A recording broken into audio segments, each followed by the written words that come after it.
बिस्मिल्लाहिर्रहमानिर्रहीम। अस्सलाम वालेकुम। मैं हूं मोहम्मद इमरान। फ़िज़िक्स का हम चैप्टर स्टार्ट कर रहे हैं 10th क्लास का chapter number 11, transfer of thermal energy. 9th में हमने पढ़ा था थर्मोडायनामिक्स के बारे में। What is thermodynamics? Thermodynamics is the branch of physics in which we study about the transfer of heat। तो हम ट्रांसफ़र ऑफ हीट के मेथड्स को पढ़ेंगे इस चैप्टर के अंदर। बेसिकली 3 मेथड हैं हीट को ट्रांसफ़र करने के लिए एक जगह से दूसरी जगह। पहला मेथड है कंडक्शन, दूसरा मेथड है कन्वेक्शन और थर्ड वन इज़ रेडिएशन। याद रखिएगा, कंडक्शन सिर्फ और सिर्फ सॉलिड ऑब्जेक्ट्स में होती है, कन्वेक्शन फ्लूइड्स में होती है। फ्लूइड्स आमतौर पे हम सिर्फ लिक्विड को समझते हैं, लेकिन लिक्विड और गैसेस दोनों को ही हम फ्लूइड्स कहते हैं। रेडिएशन बगैर किसी मीडियम के होती है। फर्स्ट शॉर्ट क्वेश्चन हम बनाते हैं, what are the conditions to transfer heat. Heat को एक जगह से दूसरी जगह ट्रांसफ़र होने के लिए कितनी कंडीशंस की ज़रूरत होती है एट लीस्ट। तो इसको पढ़ते हैं। 9th में वैसे इसके बारे में हमने पढ़ा था कि when two objects with different temperatures, तो ये पहली कंडीशन है कि टेम्परेचर डिफरेंस का होना ज़रूरी है। टेम्परेचर डिफरेंस होगा तो हीट ट्रांसफ़र होगी।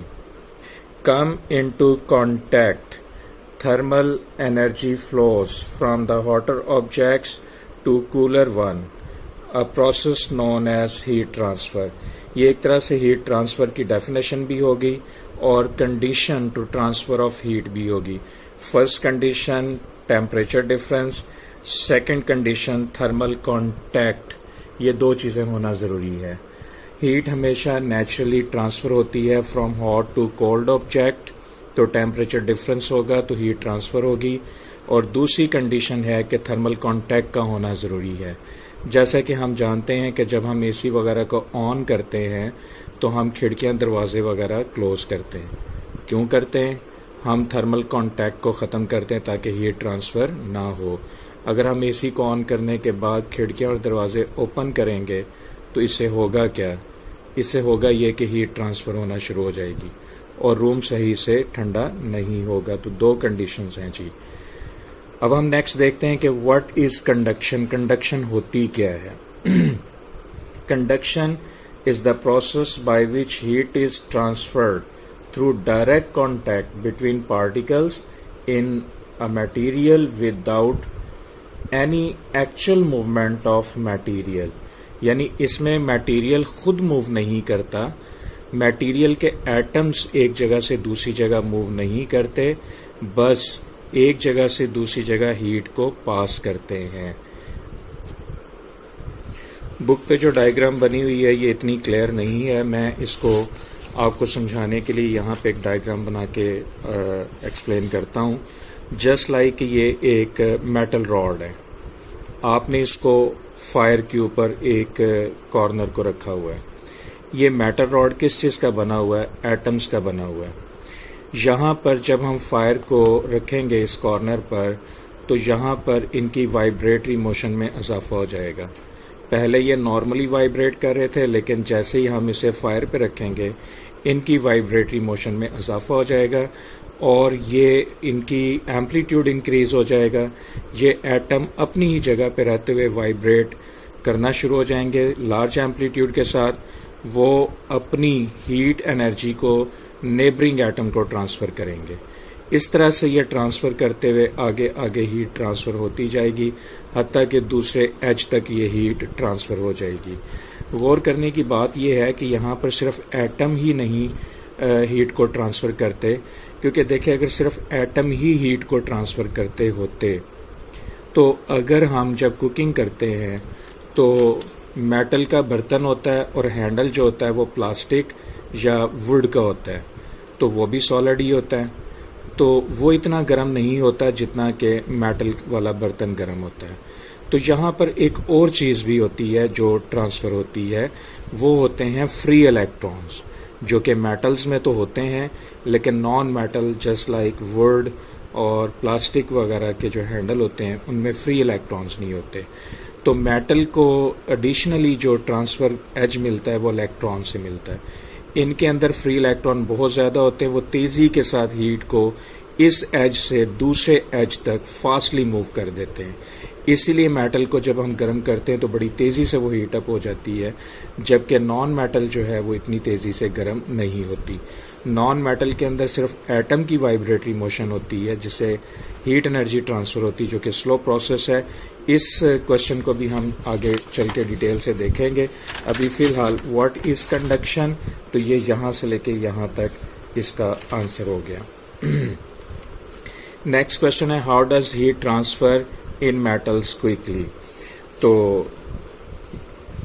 It happens when fast moving particle collide with slow moving particles, यानी जो फायर के ऊपर होते हैं फास्ट मूविंग होते हैं और जो फायर से दूर होते हैं वो स्लो मूविंग एटम्स होते हैं। तो फास्ट मूविंग एटम्स जो हैं उनकी काइनेटिक एनर्जी बढ़ती है फायर के ऊपर होने की वजह से, हीट के ऊपर होने की वजह से, तो वो तेज़ी से हीट को ट्रांसफ़र करते हैं नेबरिंग एटम को। This method of heat transfer is more efficient in solid specially in metals. Metals को स्पेशली क्यों है, क्योंकि इनमें फ्री इलेक्ट्रॉन्स हैं। As their particles are closely packed and freely moving electron facilitate the quick transfer of energy। तो solid के अंदर particularly metals के अंदर हीट इस तरह से ट्रांसफ़र होती है। अब क्वेश्चन पैदा होता है कि मेटल्स में हीट इतनी तेज़ी से ट्रांसफ़र क्यों होती है नॉन मेटल के मुकाबले में। तो उस क्वेश्चन का आंसर फिर इसके अंदर डिटेल से डिस्कस किया गया। कहते हैं when the handle of metal spoon is placed in hot water it quickly becomes warm, where as the handle of a wooden spoon does not heat up. क्योंकि वुडन स्पून के अंदर है तो वो भी सॉलिड ही, लेकिन क्या किस चीज़ की डेफिशिएंसी है, फ्री इलेक्ट्रॉन्स की। This difference highlights how material transfer heat in different ways. Both metals and non metals can conduct heat, लेकिन नॉन मेटल में हीट ट्रांसफर सिर्फ एटम्स की वाइब्रेशंस की वजह से होता है, जो कि एक स्लो प्रोसेस है, जबकि फ्री इलेक्ट्रॉन फास्टली मूव करते हैं। But metals are typically much better at it. In solids the atoms and molecules are tightly packed and constantly vibrate around their mean positions as shown in fig 11.1।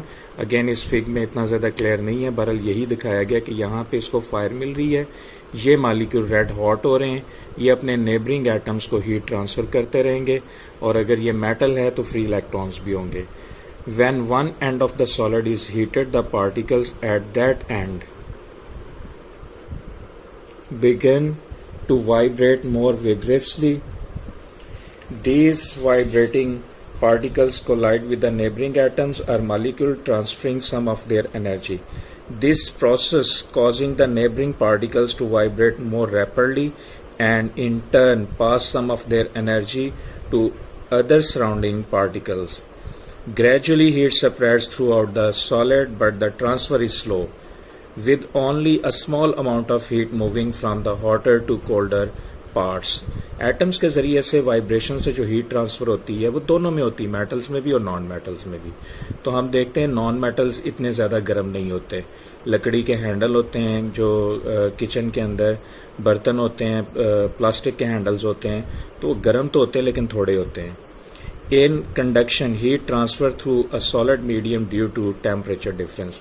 अब next question आता है why does heat travel more quickly in metals than non metals। तो इसका answer वही है कि metals जो हैं इनमें फ्री इलेक्ट्रॉन्स होते हैं, जबकि नॉन मेटल्स में फ्री इलेक्ट्रॉन्स नहीं होते। यही मेन रीज़न है इनमें हीट के तेज़ी से ट्रांसफ़र होने की वजह। तो ये जो 4-5 शॉर्ट क्वेश्चंस हैं बच्चों, ये आपने याद भी करने हैं या आपने लिखने भी हैं। अल्लाह हाफिज़।